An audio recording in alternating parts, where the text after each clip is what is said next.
Bonsoir à tous et bienvenue dans votre journal. Nous sommes le mercredi 6 février. Voici les titres de l'actualité.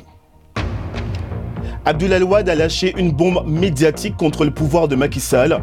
L'ancien président sénégalais a appelé la population à s'opposer pacifiquement à la tenue de la présidentielle. Donald Trump tente de se poser en rassembleur devant le Congrès américain, mais son discours sur l'état de l'Union est loin d'avoir aplani les tensions politiques alimentées par son projet de mur controversé à la frontière avec le Mexique. Ce 6 février, c'est la journée internationale de la tolérance zéro à l'égard des mutilations génitales féminines, une pratique concentrée essentiellement en Afrique et au Moyen-Orient. L'élection doit être annulée au Sénégal. Ce sont les propos de l'ancien président Abdoulaye Wade qui s'invite dans la campagne présidentielle. Depuis sa résidence française de Versailles, Wade a lancé un appel dans une vidéo à un débrayage pacifique pour empêcher la tenue du scrutin. Il faut dire que la candidature de son fils Karim Wade a été invalidée. L'ancien président est attendu demain à Dakar. Sur place, le point avec Louis de Wast. Dans une vidéo publiée en ligne, l'ancien président Abdoulaye Wade a critiqué le président actuel Macky Sall en disant que les libertés fondamentales, notamment le droit de manifester, sont bafouées, que le pays traverse une crise profonde, alors que le Sénégal est largement perçu comme un des pays les plus stables de la région. Wade estime que des violences électorales comme en Côte d'Ivoire ou au Burundi sont possibles ici, et il appelle le président actuel à annuler ces élections prochaines alors que la campagne électorale a déjà commencé. Macky Sall doit affronter 4 candidats le 24 février. Wade, qui a 92 ans, doit quitter Paris et rentrer à Dakar demain. Il a annoncé une série d'actions pacifiques, dit-il, autour de ces élections. Écoutez cet extrait de l'ancien président.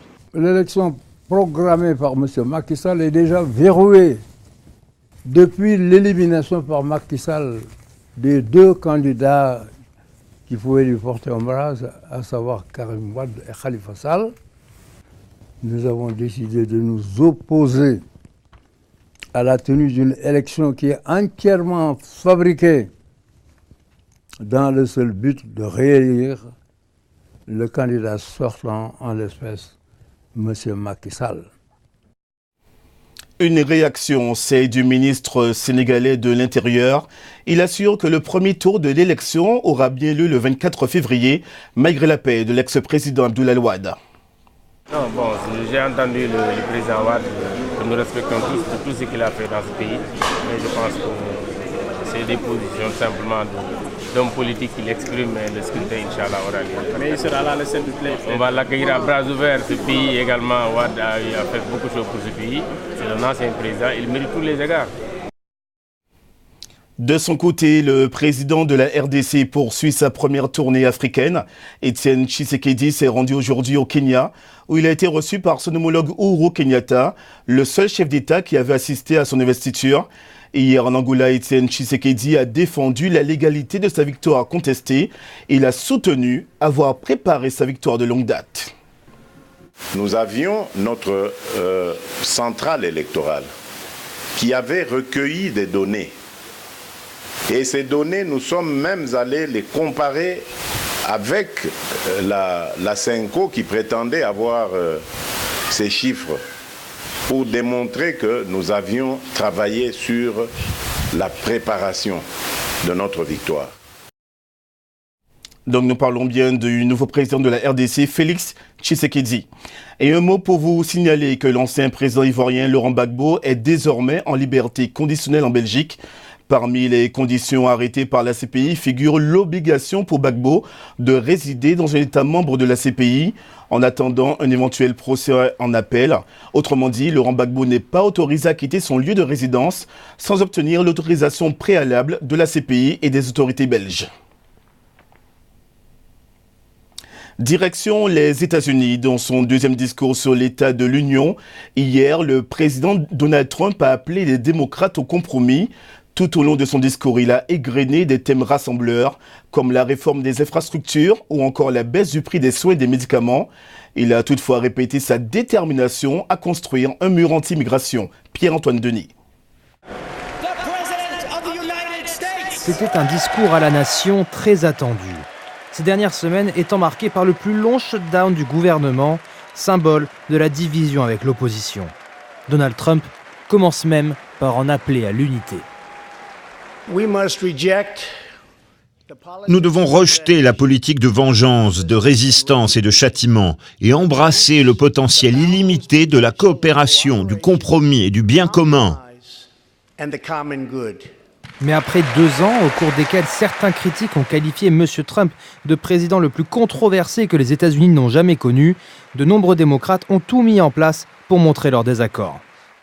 Donald Trump a invité notamment la famille d'un couple qui aurait été tué par un immigrant arrivé illégalement dans le pays. Une tentative émouvante d'obtenir du financement pour son mur avec le Mexique. I will get it built.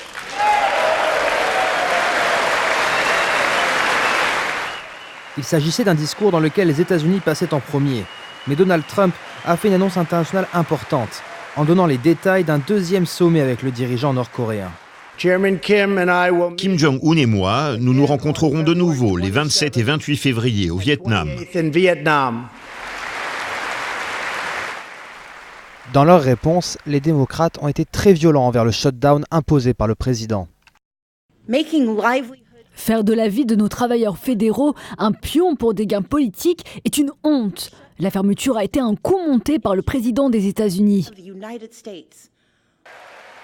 Le président Trump doit maintenant montrer qu'il peut établir des relations à Washington et à l'étranger. Et nous passons au reste de l'actualité en bref et en images. L'armée vénézuélienne a bloqué un point d'entrée dans le pays depuis la Colombie par lequel l'opposition prévoyait de transporter l'aide humanitaire internationale. Le pont Tienditas a été bloqué par un camion-citerne et un conteneur. Le président Nicolas Maduro a rejeté l'aide, estimant qu'elle était précurseuse d'une invasion menée par les États-Unis. Au Zimbabwe, le président cherche une issue à la crise. Emerson Mnangagwa a invité l'opposition à un grand dialogue national. Une vingtaine d'hommes politiques ont été invités. Le chef de l'opposition, Nelson Chamisa, a pour l'instant refusé l'invitation et demande une médiation internationale après ce qu'il qualifie de brutale répression de la récente fronde sociale. En Afrique du Sud, un pasteur malawi et son épouse inculpés pour fraude et blanchiment d'argent. Shepherd Bouchiri et sa femme Marie sont très influents en Afrique du Sud où ils dirigent une forte congrégation.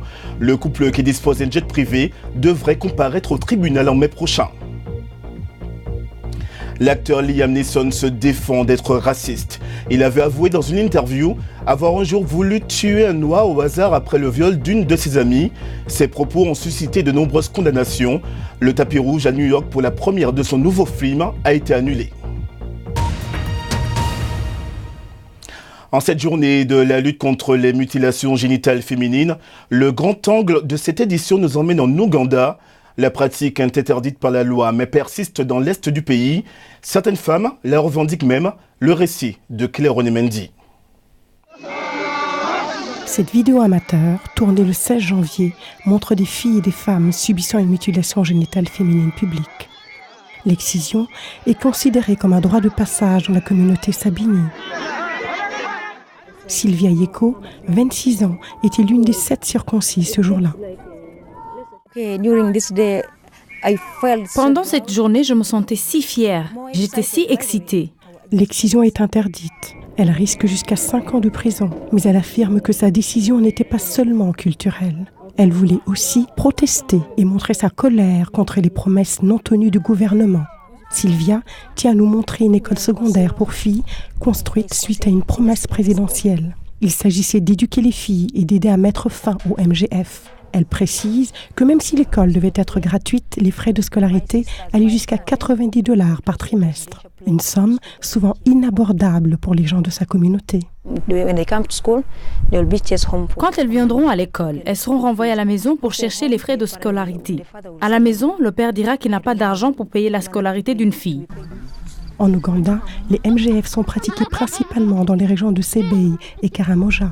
Même si l'excision a chuté, lorsque la pratique est devenue illégale en 2010, les gens ici nous disent que les croyances culturelles relatives à cette pratique persistent encore. Lydia, dont nous avons changé le nom pour la protéger, a 32 ans. Elle est mère de 5 enfants. Elle est l'une des nombreuses femmes mariées qui ont été excisées au cours des 2 derniers mois. Lydia croit que les femmes qui ne sont pas excisées sont parfois méprisées et que cela pourrait affecter leur mariage. Votre mari peut épouser une autre femme. Si elle est excisée, il se peut qu'elle traite la femme qui ne l'est pas de petite fille. Tu es juste assimilée à tes enfants. Beaucoup nous ont également confié qu'en abandonnant les MGF, ils pensaient que le gouvernement améliorerait les services sociaux et les infrastructures. Ici, on pense aussi que certains élus encourageraient cette pratique à des fins politiques. La première femme présidente du Parlement ougandais a été l'une des principales militantes dans la lutte contre les MGF. Elle est à l'initiative de l'école du village de Sylvia. Je pense que c'est une mauvaise raison. Je sais qu'ils sont mécontents d'un certain nombre de problèmes. Mais à mon avis, se faire du mal parce qu'il n'y a pas de route n'est pas une bonne chose. Il est donc de notre devoir de veiller à ce qu'ils aient des infrastructures. Personne ne sait exactement combien de femmes ont été excisées depuis le début des circoncisions publiques en décembre. Mais il faudra plus que des lois pour mettre fin à cette pratique, pour de bon.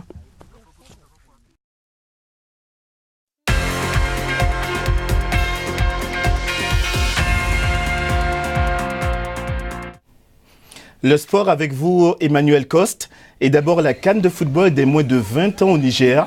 Aujourd'hui, les équipes de la poule B sont en lice.